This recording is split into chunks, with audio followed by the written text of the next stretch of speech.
Hello, my name is Eric Danielson. I'm with the Iowa College Access Network, and I'm here to talk to you today about the financial aid process and helping you through that. Whether or not you're a high school senior now that's needing to do it the first time, a student already in college and wants a refresher on it, or you've got a few years down the road, maybe an adult student that is going back too. The process is going to be the same for everyone.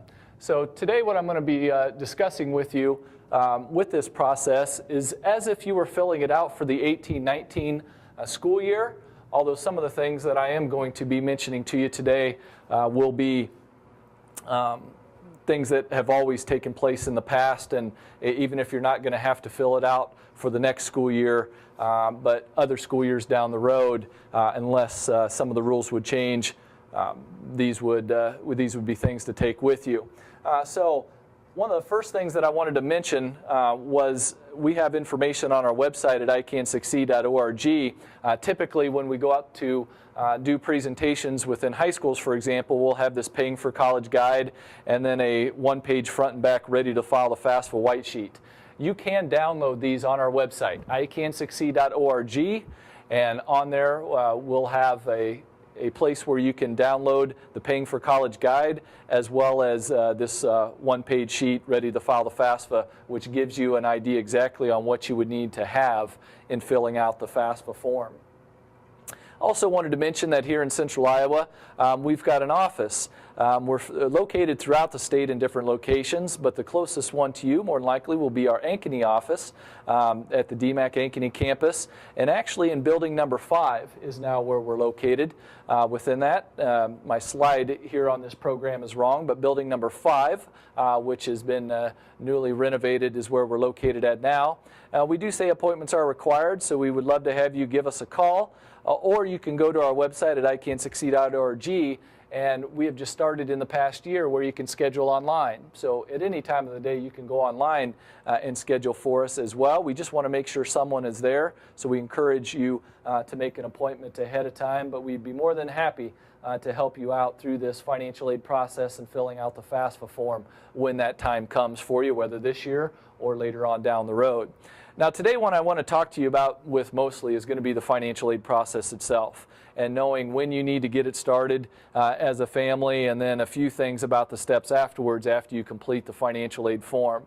I'll briefly mention a little bit about sources and financial programs and where to look for scholarships. But again, the main area that I want every family to take from this is going to be the application process itself. And that's where we're going to begin with this presentation today, is about the application process, which no matter which school that you're going to be going to, whether in-state, out-of-state, public, private, 2-year, 4-year, every student is going to need to fill out what we call the FAFSA form, the free application for federal student aid.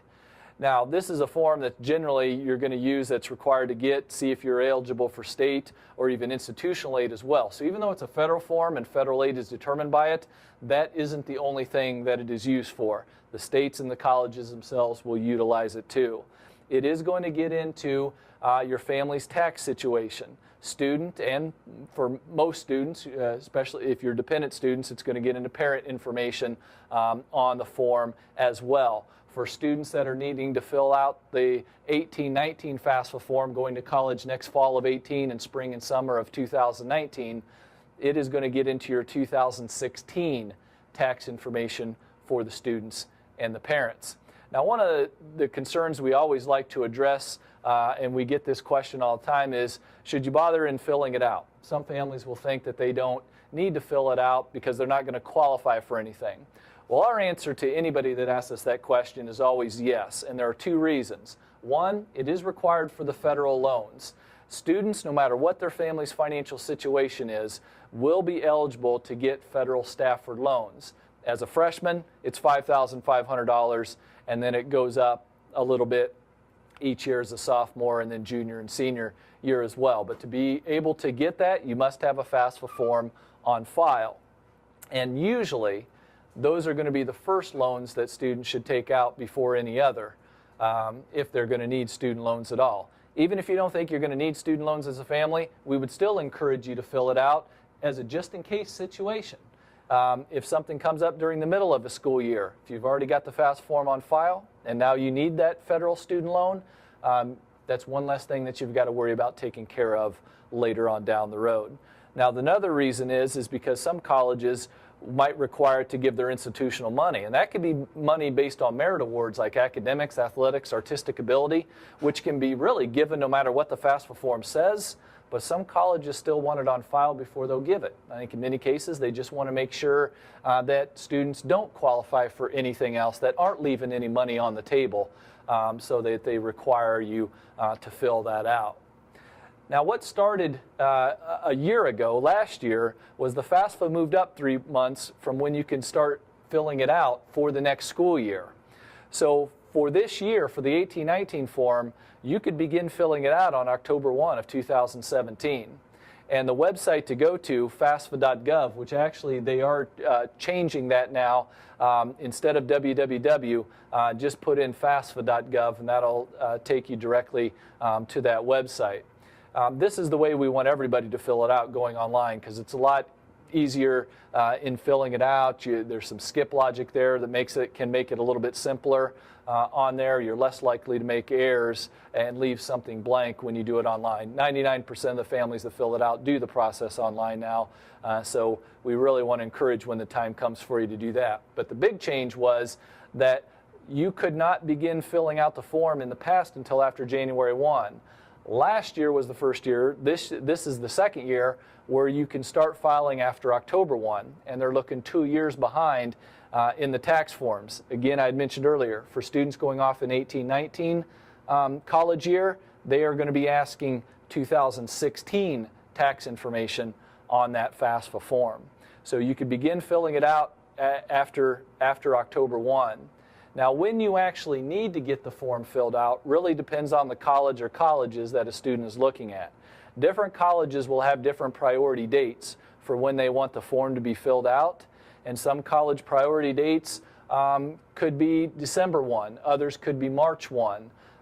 There could be some that even still say July 1, but when we want you as a family to fill out the FAFSA form is by the earliest FAFSA priority date of whatever colleges that a student is looking at. That is going to be the best way to ensure that a student gets the most financial aid coming to them. Just to give you some examples, at the University of Iowa, they have a November 15th priority date. Now, that doesn't mean you won't get any financial aid at all if you file it after November 15. But to be the best in line, in shape for there, you want to try to submit it in by then. If some of you are still needing to fill it out and looking at that college or any college where you've went beyond a priority date, by all means, please still do. This is actually something, though, that I just wanted to make sure to mention, not only for students that are, say, high school seniors looking to go off to college for the first time, but also returning students to colleges as well. Some of your colleges could have early FAFSA priority dates. University or Iowa State University, they have a December 1 FAFSA priority date for both new students and returning students, for example. But again, there are others that could be March 1, April 1, even July 1. When we want you to get it done as a family is whatever colleges that a student is looking at, get it in by the earliest FAFSA priority date of any of those schools that they are. So that is a huge thing that we want to make sure to mention, and one of the most important things that we can during these financial aid presentations. Now, what you're going to need to fill out the FAFSA form, this slide gives you an idea here. Federal tax forms and W-2s, making sure to have those on hand. Some of you might have heard that there is a way of bringing in your tax information on the FAFSA directly from the IRS, and that is true. I'll mention that here in just a bit. But there are still, even when you do that, there are still things on the federal tax forms and W-2s that cannot be brought over why we would still need them in completing the FAFSA, or if you're doing it yourself, why you would need to have that information on hand. A lot of good information on this slide, but the last thing that I really want to point out, and that is that you've got to complete the FAFSA each year. Each year that a student attends college, a new form with new tax information must be submitted. Now, the online version, this is what it looks like when you go to FAFSA right now. If you need to start a new one, you'd click on that. If you've already a returning user, you've done it before, or you had gotten in initially, had to save it, now you're going back in, you'd click on the login box on the right-hand side. Now, I'm not going to take you through the whole FAFSA form and every question that arises. A lot of it is some general information, but there are some problem areas and things that we always like to point out during these financial aid presentations that I wanted to make sure to mention with you. One of the first things that I wanted to talk about is questions that are directed to the student, what we call dependency status questions. Now, the questions that I have up on my slide here right now are the questions that would be directed to the students for the 1819 FAFSA form. If any of you are junior families that are looking at this and you're not filling it out, your first form is going to be the 1920 FAFSA form, then these numbers are going to go up by 1 year that you see on the slides here. But just wanted to give you an idea of what these questions are going to end up being. As you look on here, they're asking about, date of birth. Are you married? At the 1819 school year, will you be working on a graduate program? Are you a veteran of the U.S. Armed Forces or in the Armed Forces for purposes other than training? If you have children or dependents who are going to receive more than half their support from you. And again, remember, these are directed to the student right now. These questions are. At any time since you turned 13, were both parents deceased? Were you in foster care? Were you dependent or ward of the court? As determined by a court in your state of legal residence, were you an emancipated minor or in a legal guardianship? And at any time on or after July 1 of 2017, were you homeless or at risk of being homeless? Now, I really wanted to make sure I read those last three because I like to point out when we're dealing with high school students, high school seniors that are answering these questions, most are going to answer no to all of them. And when a student answers no to all these questions, that means they're still dependent and they're going to need parent information on the form, and that's what we're going to get into next. If a student could answer yes to any of these dependency status questions, and for high school seniors, if they are able to answer yes to any, it's usually these last three that I've got on the slide here, then they would be independent, just answering yes to one of them. The slide before, what these questions are trying to determine is if in the next school year a student is going to be 24 years old, married, working on a graduate program, they're a veteran or in the armed forces again, if they have children or dependents that receive more than half their support from the student or will, and then again the last three that we talked about specifically. If a student can answer yes to any of those questions, they would be independent and would not need parent information on the FAFSA form. Now, let's just say for this sake, and I think, again, the majority of students that we talk with, a lot of times we're talking in high schools, the majority do answer no to all these. Then the next thing that we get into is parent information on the form. And one of the major questions we need to answer before we even start filling out the parent information is what parent information will go on the form. If the parents are married or unmarried and living together, then it's going to be both parents' information that is included on the FAFSA form. But let's say if a parent is widowed or single, then how do you answer the questions on the form? Well, if a parent is widowed or single, they're going to just answer questions about themselves, that one parent on the form. If a widow parent would be remarried as of the day you're filling out the FAFSA, then actually you answer questions about that parent and the step-parent then on the FAFSA form too. It really, where we get the majority of our questions is when we're dealing with divorced or separated situations with parents. If the parents are divorced or separated at the time that you fill out the FAFSA, and I do want to point out when we talk about separation, they are going to need to be in a different physical location. They're going to not be able to not share the same residence. So if they're divorced or separated, not sharing the same residence at the time you're filling out the FAFSA, then the parent that you need to put down on the FAFSA form is the one that the student lived with the most in the last 12 months from whenever you're filling out the form. Whether it's October, November, December, January, February, whenever you're filling that form out, you look at the last 12 months. So not who they lived with the most in 2016, but the last 12 months from whenever you're filling out the form. So if that would be the mother, and the mother is not remarried, it's only the mother's information that would go on the FAFSA form. Now, if the parent that is responsible for filling it out is remarried as of the day you're filling it out, again, you do have to count the parent and the step-parent then, even if they weren't married in the tax year that's being asked about. We see this a little bit more. If today I'm dealing with a mom who just got remarried yesterday, even though that it's asking about 2016 taxes, and she wasn't married back in 2016, she is married as of today. Again, it could have even been yesterday. She got married, she comes in, needs to fill out a FAFSA, do a FAFSA. I need her information and now the step-parent's information on filling out the FAFSA form as well. Now, once we do consider who fills out the form, the parent or parents that needs to go down, it'll ask for their general information, and it's also going to ask about the household size. When we consider household size, we got to count the student, the parents in the household, the number of children other who live with and will receive more than half their support from the parents, and then also include the number of any children who can answer no to all the dependency status questions as well. That is one key, that very last one. Say you've got a 20 or 21-year-old as a student, brother or sister, that lives out on their own.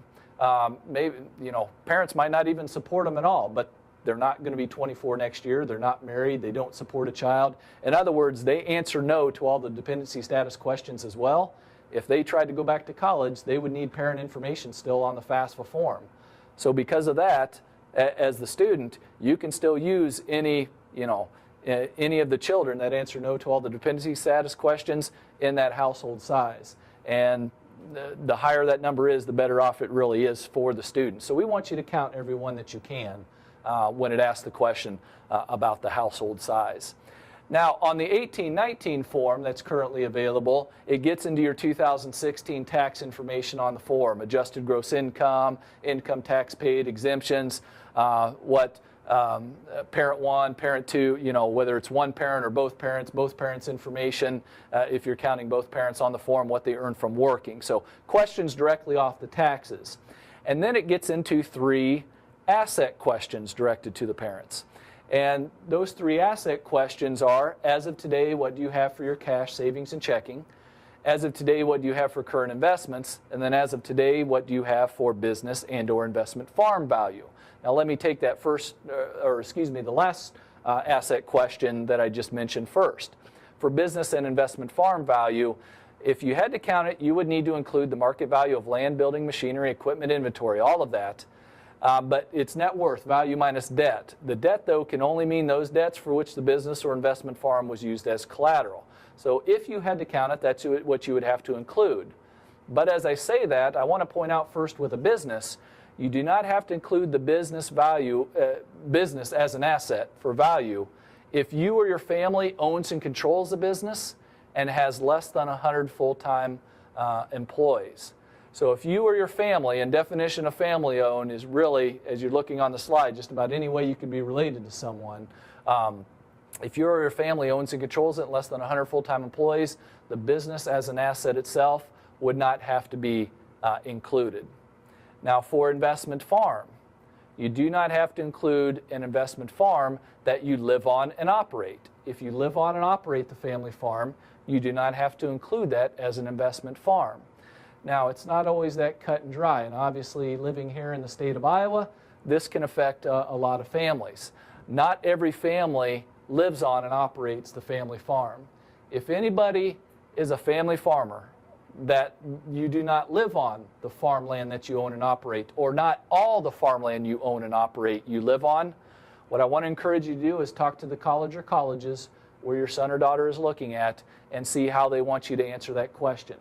Colleges are empowered to make professional judgments, and some colleges might tell you when you talk to them, if you don't live on it, you got to count it, because the form says must live on and operate. But there could be other colleges that look at it a little differently and say, as long as you're operating it yourself, either they don't want you to count it, or they'll have you initially count it, but they'll take it off using what we call a professional judgment later. The colleges, though, that are doing that are making their own professional judgments.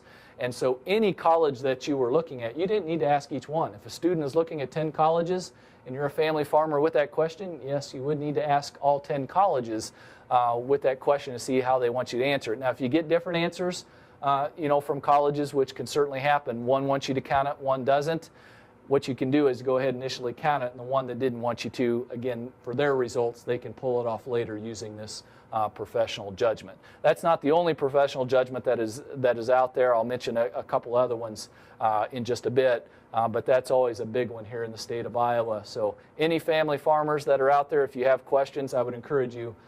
If you don't operate the land yourself, that's going to be considered an investment, net worth value minus the debt. But if you operate it yourself but don't live on it, contact the colleges directly and see how they want you to answer that question. Now, the middle question I mentioned was about investments. These are investments that you would have to count. Not the home that you live in, but other real estate like rental properties, trust funds, UGMA accounts, CDs, stocks, bonds, 529 plans. 529 plans are an investment that is included, but these questions, the tax questions and the investment questions I've mentioned, because a lot of times they apply more to the parents are going to be asked them first. And then after you do all the parents' investment questions, then we go into the student tax information, and the students are going to be asked these same investment questions as well. So if the students have any of this, they would have to count it on their side. Now with 529 plans, I did want to mention specifically with those. The way they are set up, where you have to count those are on the account owner side. So if you're a parent that has been saving for your son or daughter, you're the account owner, they're the beneficiary. So it is counted, but you count it on your side as the investment. And as parents, I'll just tell you now, you are not hit as hard as what the students are by what you have for investments with this application done. And I'll mention again in just a bit too on why you're doing this and what they're determining by the information that you're providing. But I'll just tell you that if it's usually better to be able to be counted on the parent side than it is the student. So with 529 plans, where you're the account owner, you count them. You count them all that you're the account owner. So not only the student. If you have some for another son or daughter that you have, you need to count those as well. But usually that's still more beneficial, counting all on your side than just the one on your student side. The other thing I'll mention about 529 plans, since it is the account owner, is if a grandparent or an aunt or uncle is saving for a student, they're the account owner. And there's nowhere here on the form where we have to count grandparents or aunt or uncle's assets. So actually those 529 plans would not be counted as an investment on the FAFSA. Later on, when there's a distribution, there is an untaxed income question where it can be counted later, but not as an investment on here. So if a grandparent or an aunt or uncle is saving for a student, because they can actually transfer those to other students or other people fairly easily, I think that's one reason why they don't count those as where the student's the beneficiary as an investment. But grandparent or aunt or uncle, where they're the account owner, do not count those 529 plans then anywhere on this FAFSA form as an investment. Now, the big thing I wanted to mention with investments, though, is what you did not have to include. The home that you live in and retirement accounts are not included as assets on the FAFSA form. And really, the majority of Iowa families that we deal with, a lot of times that's their only two investments. At least there are two major investments. And parents, you will actually have an asset protection allowance before any of your investments are looked at based on the age of the older parent in the family. What that allowance is really can vary from year to year, and again, it's based on the age of the older parent in the family. But when you don't have to count the home that you live in retirement, not all, but many parents don't go over that allowance that is given to them, and that's a question online that's asked early. And if you don't go over that allowance, then it actually skips those asset questions. That's part of the skip logic. The other part of the FAFSA that I wanted to mention was that there are some untaxed income questions. One of them that I don't have listed on here is going to be child support received for all children. This year it would ask for the 1819 form, it would ask for child support received for all children in 2016. So that is one that we see a little bit more of and is one of the untaxed income questions. The other one is payment to a tax-deferred pension and retirement savings plans, included the amounts reported on your W-4 in box 12 with those report codes. I had said that your retirement is not counted as an asset, but they do look for untaxed income as what you contributed in the tax year that's being asked about. This year's FAFSA, the 1819 form, asks for 2016 tax information, so what you contributed in 2016. this is the only place where any of your retirement money is going to be looked at. And that is not something that's going to be on your tax forms. It's on your W-2s where that's going to be listed. And so that's why we really want you to have your W-2s and tax forms just in case the data retrieval doesn't work. But even if it does, there's some questions just like this one to where it's not going to be brought over. We need to look at the W-2 to be able to see that. So the only other thing I wanted to mention about this slide right here was do not count plans where you have to contribute, it's mandatory, such as IPERS. IPERS is not counted. Usually it's listed in box 14 on the W-2 anyway, but IPERS is not included. It would only be what your, and I'm stressing not an employer match or anything, but what your untaxed contribution was that you gave in 2016, but not the mandatory kind like IPERS, for example. Now, that's just going over some of the problem areas in filling out the form. Another, what you could say really, I would also call a problem area, but you've got to, because this seems in the last 2.5 years when this first started, has been one of the biggest problems in being able to complete a FAFSA form, and that's providing signatures with what we call a federal student aid ID. Before May of 2015, you could sign it using a 4-digit PIN number that you created. But in May of 2015, they went to this new legal signature where an FSA ID, which consists of a username and a password that you would create at the website that's listed down below, and actually take the www out of it now. They just transitioned over to taking that out, and it's just fsaid.ed.gov when you enter it in to try to go to the website. But this was, again, May of 2015, they went to this, creating a username and password. They felt it was more secure.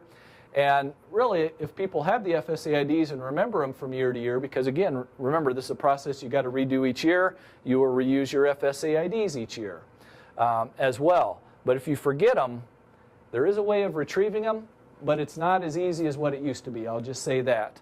And so a lot of times I want to say we can do it. Occasionally it'll take a few hurdles, but once you create them, make sure you keep them in a safe place. That's just the best advice I can give, because the second, third, and fourth year will be made easier in filling them out, except if you lose these federal student aid IDs. And there have been times where families have kind of gotten in a loop, whether it's the parent or the student that loses their FSA ID, and sometimes they're in such of a loop they've got to call in, and it can take a while before getting everything back up and running. Now, there are going to need to be 2 signatures received. Both the student and the parent are going to need to have a federal student aid ID. As a parent, your federal student aid ID would serve for multiple students. Each student that goes on to college and needs your parent information, you would use the same ID. If you went back to college as a parent, you became the college student, you'd use the same federal student aid ID. But each student would need to have their own. And you go to the website, and it takes about 5 to 7 minutes in being able to complete, maybe even 7 to 10. They have you create a few challenge questions. But that is something that we want every student and parent to have, if at all possible, before an appointment or before you're filling it out yourself, is to get that. I always tell high school seniors, try to get it in August or September, right before October 1, get it ready. As a parent, if you don't have one yet, wait until your student's a high school senior during August or September, register for it, and getting ready for after October 1 in filling out the form. Now, if anybody would need any help, I had mentioned our office, which we've got one located on the DMACC Ankeny campus that you can go to. But there is different assistance throughout the state of Iowa from October through March of this school year in these different locations. For more information about where you can get free FAFSA help, you can go to our website at icansucceed.org/FAFSA-ReadyIA to find out when these different locations. Some of the events might have already taken place and others could still be coming up, but letting you know throughout the state of Iowa where we have these FAFSA Ready Iowa locations where you can actually get free FAFSA assistance and help in completing the FAFSA form. Now, I had mentioned special circumstance a little bit earlier when talking with the farm situation. Special circumstances are a power that is given for colleges to be able to take a look at if you feel you have them. Some examples of the special circumstances on this slide. Change in employment status. You know, we're looking 2 years behind. For students going off in the fall of 18, spring of 19, we're looking at 2016 tax information. Something could unexpectedly happen from 16, you know, when you had those taxes until a student goes off to college. It could be happening right now, like a parent losing a job. That is something you can go and talk to the colleges about. Medical expenses not covered by insurance, change in a parent's marital status. Those are things that after the FAFSA, if you filled out and you have, you could contact the colleges about. Now, I cannot promise that every situation a college is going to say, yes, you have a special circumstances and we can make adjustments. These are 3 big examples on here that I think most colleges will take a look at for that. But the main reason why I wanted to bring up this slide was if you have anything, whether it's this, it could be dependency status, any type of what you feel is a special circumstance, the place you need to go to talk to is the colleges themselves, not FAFSA, not even us at the Iowa College Access Network. It would be to each college that the student is looking at, and they can let you know on whether or not there's anything they can do. If there is, then there's usually some paperwork that you'll need to do, some documentation that they'll ask for. But initially, any special circumstance, it's to the college or colleges that a student is looking at where you would need to go and talk to them about.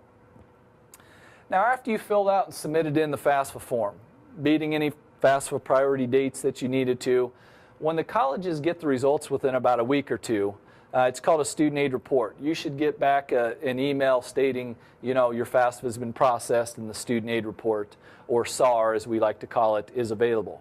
Now, when the colleges get this, they may ask for more documentation from you. Hopefully, one of the things you were already able to do initially with filling out the FAFSA form was using the IRS data retrieval process. That is a part of the 18-19 FAFSA again now. They stopped it on the 17-18 form last March for some security purposes, but it is back up and running for the 18-19 FAFSA form. The data retrieval allows you to bring most of your tax information directly from the IRS. This year, instead of numbers, they're actually just bringing in the words transferred from IRS. They're encrypting the information on there. It really is what I like to call the ultimate way in filling out the form. And the majority of families now that we're looking 2 years behind in taxes are going to be able to use the data retrieval process. But one thing that you can't use it for, you know, not everybody's going to be able to. If the parents filed a joint return in 2016 but now are divorced or separated, we just have to use one parent's information on the form. So, you know, that is one way we can't do it. If the parents are married but they file separate returns, we cannot use the data retrieval bringing in both of them. We have to manually add it together and enter it in as well. So there's a few cases that we can't do it, and sometimes, quite honestly, just for some reasons, it doesn't work. But a lot more families now are able to use it than before in the past. So if you weren't able to do that and use the data retrieval, then the college, if you're selected for verification, needing to provide more documents, might have to order a tax transcript right from the irs.gov website. And then there's typically school verification forms that you'll need to fill out as well. We want you to take care of that as soon as possible if you are selected. Not everyone is selected. Typically, it's been around 30% of students that file a FAFSA are selected for verification. But if you're one that is, whatever it is that the college needs, get that information back into them right away. And if you're not sure what it all means, please contact that college, university, contact us to try to get any question that you might have about the verification in. But they should notify you fairly quickly if you have to provide any of that extra paperwork after submitting in the FAFSA form. Now, the whole reason why you're doing this form is because the government wants to determine what your EFC number is, or expected family contribution, the amount of money that they feel you as a family could contribute towards a student's education. What the colleges will utilize that for is they'll take their cost of attendance, which includes tuition and fees and room and board, but it's also the indirect costs for books, transportation, and personal expenses. Those indirect costs are estimated expenses by the colleges. Combining all 5, we have that COA, or cost of attendance. Well, the colleges are going to take their cost of attendance. They're going to minus that EFC number that's given to you, and that equals the student's financial need at that particular institution. Now, cost of attendance is going to vary from college to college. Your EFC number, expected family contribution, what's ever given to you is the same, regardless of whatever college that a student is going to. But what is going to vary besides the cost of attendance because of the way this formula is done will also be your financial need. Financial need is going to vary from school to school. And because of that, what I always like to mention with this slide here is don't initially let some of those cost of attendance, those sticker prices, as I like to say, scare you off initially. The colleges that cost more, your need is going to be higher as well. And that does not mean you're always going to be able to get more financial aid in that case, but it certainly could. You've got a better chance the higher financial need that you have. So we hate for you to rule out any colleges just based on some of the sticker prices without going through the financial aid process, finding out what your need is, and then eventually finding out from the colleges what kind of financial aid package that you're going to be able to receive. And that's actually after you take care of, if you had to go fill out the FAFSA, if you had to do verification and take care of that, the colleges get your EFC number, they find out your financial need, then what they're going to eventually do is come up with an award letter, which will be your financial aid package. It lists all the grants, scholarships, loans, whatever that you're able to qualify for, typically from the federal government, the state, and then the colleges themselves. Now, with these award letters now, since the FAFSA form has started earlier, when they're going to come out to you, in the past it used to be middle into March, even beginning of April. Now there are some colleges that'll send them out in December, others that'll send them out at the end of January, February, still beginning of March. Some colleges that still send them out like they always have in April. It really depends on from school to school. So I would encourage all of you as families to contact your colleges and ask them when you could expect the financial aid award letters to be sent out to you. These award letters can look differently. If you do download our financial aid guide on pages 19 through 22, we've got some samples of what award letters might look like. But no matter what their look from the college is, these are some of the basic things when looking at an award letter we would like you to take you to look at. What we would like you to do, whether it's one college, two colleges as you see on here, or 3, 4, or 5, we'd like to first have you take the direct cost of the college, the tuition, fees, and room and board, and then subtract any scholarship or grant money that's been given to you, whether from the federal government, the state, the colleges themselves. If you already know of some private scholarships that you're receiving, go ahead and subtract those off of the direct costs. Now, do that at each school, and now what you're going to have at the end is simply a remaining cost. You can see here at College A and B, their direct cost, there was a $20,000 difference. $20,000 difference, you could say, in the sticker price. But for this student here, after going through FAFSA, seeing what kind of financial need is have and what was offered by the colleges, subtracting that scholarship and grant money, the remaining cost is only a $150 difference, not $20,000. Now, I cannot promise you that that's always going to happen. But what I do want to mention is that it can. And I'd hate to have this student right here say, I can't afford to go to College A, it's $20,000 more. When maybe College A was the right fit, the right student, they're going to be more successful at College A than they would be at College B. I'd hate for them just to look at a sticker price and say, nope, I can't go there, when after going through financial aid, there's a $150 difference in the remaining cost. If you find out at the end that the remaining cost is $20,000, then that is the time to go ahead and say, nope, that's going to be too much money. But don't do it just initially. If you're very interested in schools, go through, see what can be provided, and again, this is the process we'd like to have you do with the award letters. Now, after remaining costs, the other thing we'd like you as families to do is subtract any personal savings, 529 plans you're using, whatever you're able as a family to pay for out of pocket. And after that, what we have is the amount that you're going to need to borrow. This is how we help families in determining what they're going to end up needing to borrow through school for this year of college. Now, one of the things that we haven't, or I should say 3 things that we haven't factored in, are those indirect costs, the books, transportation, and personal expenses. We would like to suggest to you as families is not to borrow money for those. If at all possible, try to pay for those out of pocket, because most colleges will estimate those between $3,000 to $5,000.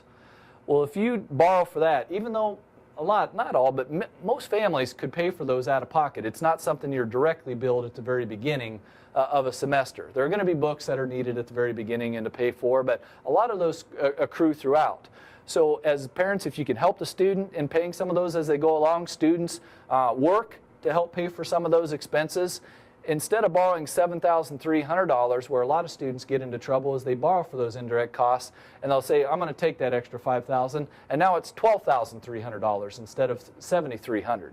Now you do that for 1 year, and that's quite a bit of money, $5,000 extra dollars.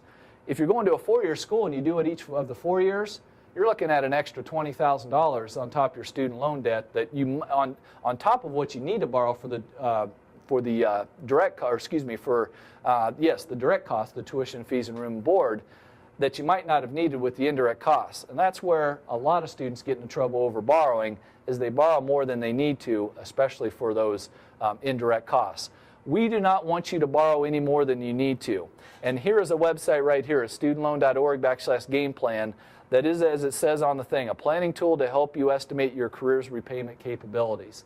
That is another thing that we want students to be thinking about. What is the reason why you're going to college? What is that career job that you're looking at going for? And then get a realistic idea on what your starting salary is going to be, and don't borrow any more than that. If your starting salary is going to be $35,000, don't borrow any more than $35,000 while in college. Because if you're going to make $35,000 but you end up borrowing $80,000 over 4 years, all your money is going to go to student loan debt. I mean, you're not going to be able to afford some of the other things that you want later on in life. Now, you will hear there are different repayment plans than a standard 10-year repayment plan, where it can be income sensitive and you're paying more as you go along later. And to me, those are last resort options. I hate for students to think about that as an option while borrowing money while they're in college. I would rather that's only if they got into trouble or having any financial situations, because one of those things that those plans, to me, that you've got to think about, oh yeah, as you go along, hopefully, yes, you will be making more money, so you'll be able to afford more student loan payments. Well, as you go along in life, hopefully you will be making more money, but some of that money is going to be going towards kids that you don't have maybe at the time.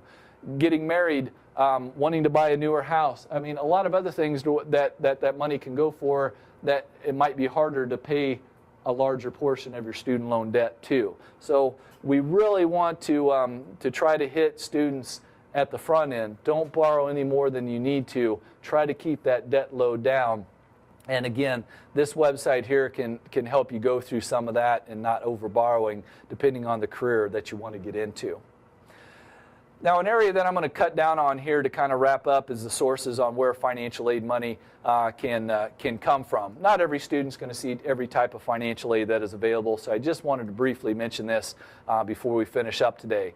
The federal, the state, the colleges themselves, and private resources are 4 areas where financial aid could come from. For federal aid, one that is on this list here is the Pell Grant. To see if a student is eligible to have a Pell Grant, you need to fill out the FAFSA form. And if they are eligible, it'll let you know once you submit the form if you've got an estimate for Pell Grant eligibility. Generally, you have to have a lower expected family contribution to be able to receive a Pell Grant. But the application is the FAFSA. That's what you need.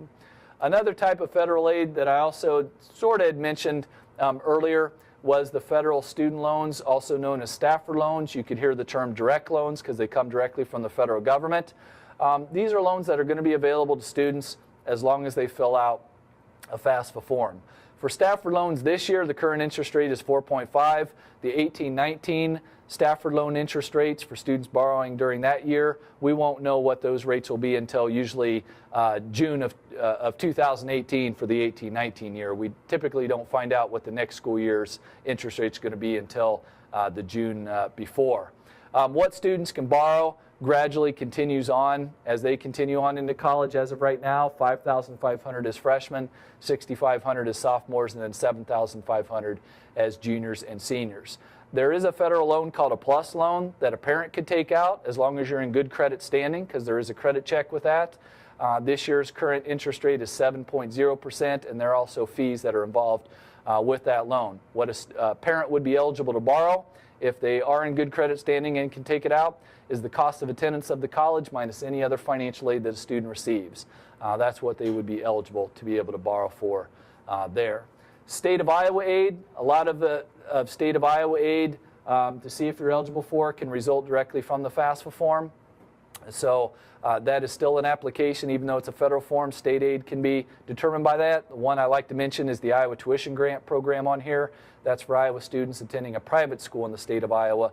And if you had an EFC number of less than $13,500, you would be eligible for the Iowa Tuition Grant. This year's current award for the 17-18 year was $5,650. We usually don't know what the next year, the 18-19 year, for example, this year will be until during the spring when the legislation meets. Generally, hopefully sometime in March is when we would be able to find that out. But Voc Tech, Kibbe Grant, for Iowa students going to a community college in the state of Iowa in a specific career program, you might be eligible for that there. So a lot of other state aid that could be possibility for some students that are out there. Iowa College Aid, the state administrator of the State of Iowa Aid website to check in about State of Iowa Aid there.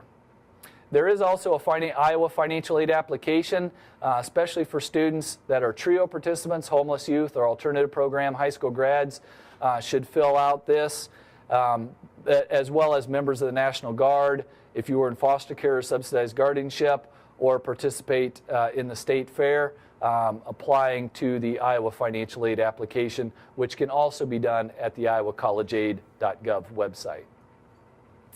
Institutional aid, checking in with the colleges themselves. Some might result directly from what academics that you already have. There could be extra scholarships applications that you have to apply for, some institutions, others that are, again, automatic, even filling out the FAFSA form.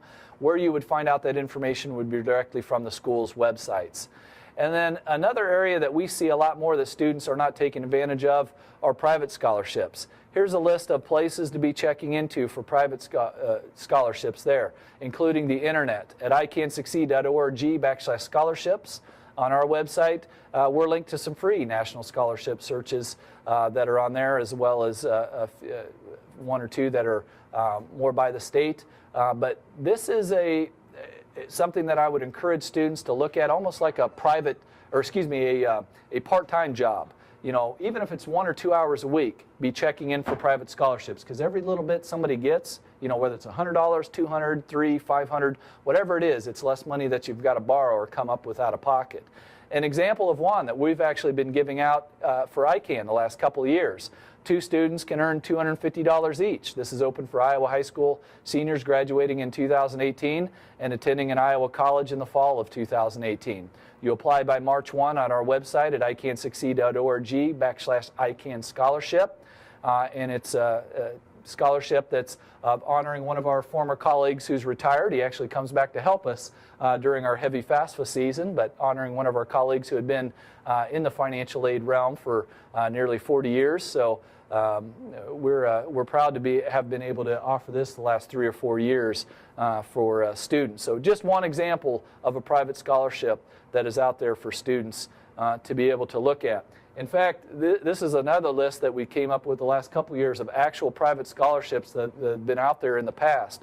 And it really can kind of entail anyone. I mean, Jif Peanut Butter, Most Creative Sandwich Contest, the duct tape brand prom tuxedo and dress scholarship, that's been around for a long time. It's amazing what students can do with duct tape for prom dresses and tuxedos. Klingon, if you're a Star Trek fan. Vegetarian, there's one for you. If you like beef, there's one for you. I mean, it's just what you would do is go out and do a Google search, or you never know, but it is going to take time. You must put in the effort to do it. And we've got some information on the scholarship process and tips at a virtual presentation that we have online in our resource zone on our website. And one of the things that I will just tell you is when you're doing a scholarship, besides looking for them and putting in some effort to look for them and apply, is when you do apply, do it exactly as the instructions say. That is one way that they will cut off and make a cutoff on what they're going to look at into the next round, is if students do them or not the right way with the instructions. So always follow the instructions to a T, and more than likely by doing that, you'll at least make it to the second round of the process for that scholarship. Now, if you need any help after today, I've thrown a lot out there to you. with this presentation, and luckily when you're looking at it, I know you can pause and go back if I've was talking too fast or said something you weren't quite sure what I was meaning. But these are the places you can go for help along the way. Your school counselors, the college admission or financial aid offices. Honestly, sometimes they're the only ones that can answer the questions because it might be dealing specific with their college or university. That's our toll-free number at the Iowa College Access Network and our website. You can call or go online to set up an appointment if you want help in filling this out. And then down below, the College Student Aid Commission, the state agency, if you have state of Iowa aid questions as well. The key is all of these resources are at no cost to you, and I would definitely utilize any of them if you have questions along the way. At ICAN, we also offer a video tip of the week, senior year alerts. I have a career in college corner blog, social media. I mean, however you get your social media, Facebook, Twitter, YouTube, blogging, Pinterest, Instagram. We've got a presence on all those where you can get e-alerts and learn more information as well. So really, what your next steps are, wherever you're at, whether you're a high school senior or a junior, whether you're already in college, I mean, if you don't have your FSA ID yet and getting ready to fill out the FAFSA, I would encourage you to do that. For any now high school seniors and need to fill out the FAFSA, you need to get it done right away. Any junior families listening to this, do it during August or September of 2018 when your student is a senior at that time. But get those FSA IDs and make sure you find out when your college or university priority dates are for any schools that a student is looking at, and getting the FAFSA in by the earliest priority date, whenever that is. And you're going to be able to begin it after October 1. If you need an appointment, give us a call. And as always, do not be afraid to ask for help, whether it's us, the colleges or universities, or anything itself. And did want to just point out that even some trade schools might require the FAFSA form to fill out.